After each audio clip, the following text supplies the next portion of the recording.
할렐루야. 네. 우리가 시편을 계속해서 묵상하고 있습니다. 시편에 보면은 다양한 주제의 시들이 나오고 있습니다. 어제 우리가 묵상한 시는 비탄시로 분류가 됩니다. 시편 기자의 탄식과 절망이 느껴지는 그런 시였습니다. 그리고 또 어떤 시는 감사와 찬송이 있는 시들도 있습니다.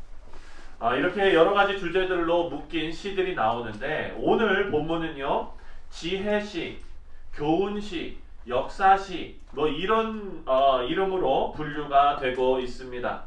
우리가 앞으로 묵상하겠지만 출애굽기부터 다윗 시대에 이르기까지 이스라엘의 역사를 되돌아보면서 후대에게 교훈을 주는 귀한 시이기 때문에 정말로 중요한 의미를 갖고 있습니다. 그래서 오늘 본문으로 들어가서 하나님께서 저와 여러분에게 주시는, 이 시대에 우리에게 주시는 영적 교훈을 함께 살펴보도록 하겠습니다. 우리 사랑하는 성도님들, 핸드폰 다 있으시죠? 네. 거기 사진도 막 이렇게 찍으시죠? 혹시 셀카 찍어보신 분 있으세요? 없어요. 저는 한 번도 안 찍으세요? 찍어봤어요. 그래요? 그러시구나. 네. 저희 어머니도 그렇고 또 요즘 사람들이요, 이렇게 본인 얼굴 찍는 거를 좋아해요. 그래가지고 이렇게 사진을 찍잖아요. 근데 여러분, 찍는다고 다 저장합니까? 그렇지 않아요. 네, 눈을 반쯤 감은 사진이 나오거나 혹은 얼굴이 퉁퉁 부은 사진이 나오거나 이러면 어떻게 합니까? 다 지우죠. 네, 그리고 제일 말끔하고 예쁜 그런 사진들만 사진기에, 그 핸드폰에 저장을 합니다.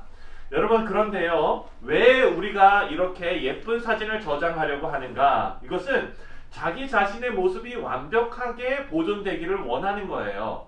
그런데 우리가 이 말씀을 살펴보겠지만, 오늘 78편은요, 지은이가 아삽이라는 자인데 지금 자기 민족이 실패한 경험을 시로 아주 적나라하게 기록하고 있는 거예요. 눈이 반쯤 감긴 사진, 그리고 얼굴이 퉁퉁 부은 사진도 그대로 지금 기록하고 있는 것이 오늘 본문 말씀입니다. 다시 말해서 이스라엘의 실패의 다큐멘터리를 지금 찍고 있는 거예요. 여러분, 그런데 이 분량 또한 대단합니다. 시편에서 제일 긴 장이 119장이잖아요. 오늘 이 본문이요, 그 다음으로 긴 장이에요. 시편 전체에서 두 번째로 긴 장입니다. 이렇게 부끄러운 역사를 적나라하게 기록하면서 후대에게 알리려고 한 목적이 바로 이 저자가 그들의 이스라엘 민족의 후손들을 사랑했기 때문입니다. 우리 사랑하는 성도님들, 자녀들을 사랑하신다면 정말 중요한 것을 알려주어야 합니다. 정말 중요한 것은요, 어렵게 모은 재산이 아닙니다. 물론 피땀 흘려서 성실하게 일구어낸 재산도 큰 유산이지요. 하지만 장기적으로 볼 때 그것으로 자녀들이 잘 되지는 않습니다. 많은 돈을 물려받고 오히려 인생을 망치는 자녀들도 참 많이 봅니다. 우리가 한국 뉴스를 보면은요, 정말 많은 인터넷 기사들, 그런 소식들을 보잖아요. 대기업의 그런 정말 재벌 2세들, 3세들이 잘못되는 경우들을 우리가 얼마나 많이 봅니까? 여러분, 이 시는요, 우리가 진정 후대에게 물려주어야 할 가장 중요한 것이 무엇인가? 그리고 우리 자녀들이 복된 인생을 살아가기 위해서 꼭 가져야 할 마음 자세가 무엇인가를 알려주려고 아주 애쓰고 있는 것입니다. 그래서 시편 기자는 이렇게 애타는 마음으로 이 시를 지었습니다. 4절 말씀을 함께 읽어볼까요? 4절 말씀입니다. 다 같이 시작. 우리가 이를 그들의 자손에게 숨기지 아니하고 여호와의 영예와 그의 능력과 그가 행하신 기이한 사적을 후대에 전하리로다. 이렇게 나와요. 여기 보니까 우리가 이를 그들의 자손에게 숨기지 아니하고, 무엇을 숨기지 않겠다고 말합니까? 바로 3절 시작. 이는 우리가 들어서 아는 바요 우리 조상들이 우리에게 전한 바라. 이 저자의 조상들에게서 들어서 알게 된, 저자의 조상들이 전해준 하나님의 말씀이 바로 이라는 거예요. 네. 그래서 이것을 자녀들에게 다시 들려줘야 한다라는 비장한 다짐입니다. 여러분, 이것이 얼마나 중요한 일인지 저자는 잘 알고 있는 거예요. 우리도 마찬가지입니다. 우리 자녀들의 신앙 교육을요, 우리 주일학교 교사들이나 혹은 교역자들에게만 맡겨두고 나몰라라 해서는 절대 안 됩니다. 우리 자녀들이 제일 많이 영향을 받고 자라는 인물이 바로 우리 부모들이죠. 신앙의 부모로 신앙으로 믿음 위에 서 있는 것 자체가 자녀들에게는 엄청난 신앙의 교육이 되는 것입니다. 잔소리를 안 해도 우리 부모님들이 믿음으로 결단하며 신앙생활하는 모습, 그 모습을 보여주기만 해도 자녀들에게는요 큰 신앙의 교훈이 되는 것입니다. 그리고 또한 가정보다도요 더 큰 사회적인 관점에서 볼 때도 우리 다음 세대에게 신앙을 물려줄 수 있는 책임 맡은 자들이 바로 누굽니까? 바로 저와 여러분인 거예요. 여러분, 이 사실을 우리는 꼭 기억해야 합니다. 오늘 말씀을 보면은요, 전하는 자의 책임도 막중하지만 듣는 자의 책임도 크다는 것을 알려주고 있습니다. 1절 말씀에 보니까요, 1절에 내 백성이여 내 율법을 들으며 내 입의 말에 귀를 기울일지어다 라고 나옵니다. 오늘 본문을 시편 기자가 쓴 이유는 자신의 시를 통해서 이스라엘 백성들이 하나님의 뜻에 온전하게 복종되기를 원하는 마음으로 이 시를 지었어요. 가르치는 자의 마음을 다해서 이 시를 정성껏 지은 것입니다. 하지만 이 시를 읽는 자가 진지한 마음으로 이 교훈을 받아들이지 않으면 어떻게 됩니까? 아무런 의미가 없는 것입니다.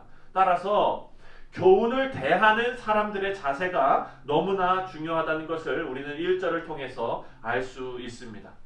이것을 강조하는 이유는요, 바로 이스라엘 백성들이 역사적으로 실패를 경험했기 때문입니다. 8절 말씀을 함께 읽겠습니다. 8절 시작. 그들의 조상들 곧 완고하고 패역하여 그들의 마음이 정직하지 못하며 그 심령이 하나님께 충성하지 아니하는 세대와 같이 되지 아니하게 하려 하심이로다. 아멘. 이스라엘은요 역사적으로 바로 이런 실패를 경험했다는 거예요. 출애굽의 은혜를 모두 경험했지만 그 은혜를 쉽게 다 잊어버렸다는 겁니다. 하나님의 말씀이 온전히 전해지지 않았기 때문에 발생한 일입니다. 이런 실패의 대표적인 예로 시편 기자는 에브라임 지파를 등장시킵니다. 9절부터 11절 말씀입니다. 함께 읽겠습니다. 시작. 에브라임도 자손은 무기를 갖추며 활을 가졌으나 전쟁의 날에 물러갔도다. 그들이 하나님의 언약을 지키지 아니하고 그의 율법 준행을 거절하며 여호와께서 행하신 것과 그들에게 보이신 그 기이한 일을 잊었도다. 아멘. 여러분, 에브라임 지파는요 강력한 힘을 가진 지파였습니다. 우리가 지난번에 사사기를 묵상했잖아요. 사사기 통해서 여러분 우리가 살펴봤지만 여호수아가 죽고 나서 에브라임은요 정말 크고 힘있는 지파로 많은 지파들에게 영향력을 행사하는 그런 힘있는 지파였습니다. 쉽게 말해서 에브라임은요 물려받은 유산이 어마어마하게 많은 거예요. 강력한 힘을 가진 지파였지만 그들이 받은 그 달란트를 제대로 사용하지 못했습니다. 강력한 힘으로 가나안 족속들 다 몰아내고 하나님 말씀 지키면서 살았더라면 아마도 이스라엘의 역사가 달라졌을 거예요. 우리 사랑하는 성도님들, 이런 역사를 보면서요 염려되는 것은 우리의 자녀들이 다음 세대가 에브라임처럼 실패하는 것이 염려되는 것입니다. 여러분, 우리 자녀들을 보면은요 지금 여기 계신 우리 1세 우리 부모님들과 비교했을 때 어마어마하게 많은 달란트를 물려받았습니다. 그렇죠? 여러분, 일단 우리 자녀들이 우리보다 더 좀 나은 게 뭡니까? 일단 영어를 잘해요. 그렇죠? 여러분, 이런 생각 한번 해보셨습니까?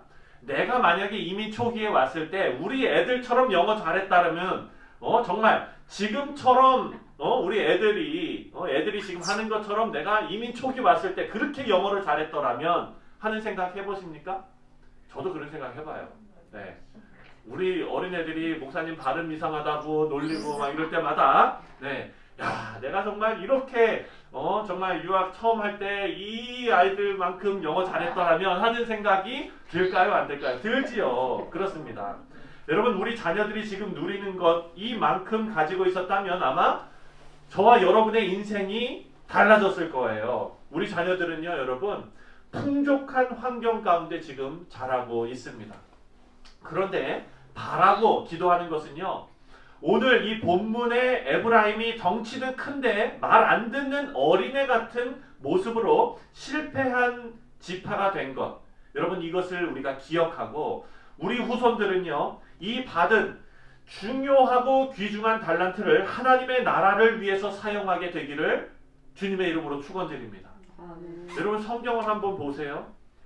이중 언어권, 이중 문화권의 그 인물들이 참 크게 쓰임 받았습니다. 모세도 그렇고 다니엘도 그렇고 많은 성경에 많은 그런 인물들이요 참 크게 쓰임 받은 사람들이 다문화에서 경험한 자들이 참 많이 쓰임을 받았어요. 우리 자녀들 보시죠 여러분. 한국 문화와 한국의 어떤 그런 신앙의 전통도 가지고 있고요. 그리고 또 미국에서 살아가고 있습니다. 여러분 이 자녀들이요 하나님께서 이들을 사용하기로 작정하시고 이들이 하나님 앞에 쓰임받을 만한 그릇이 된다면 정말 크게 사용하실 것 같아요. 여러분 이를 위해서 우리 교회가 그런 자녀들을 키워내는 믿음의 교회가 되어야 될 줄 믿습니다. 그리고 믿음의 가정들이 되어야 될 줄 믿습니다. 그리고 이렇게 신앙을 전수하는 귀한 사역을 맡은 저와 여러분이 최선을 다해서 하나님의 말씀으로 인생을 살아내어서 삶으로 믿음을 증명하는 귀한 믿음의 부모님들 다 되시기를, 또한 귀한 믿음의 신앙의 어른들이 다 되시기를 주님의 이름으로 축원드립니다.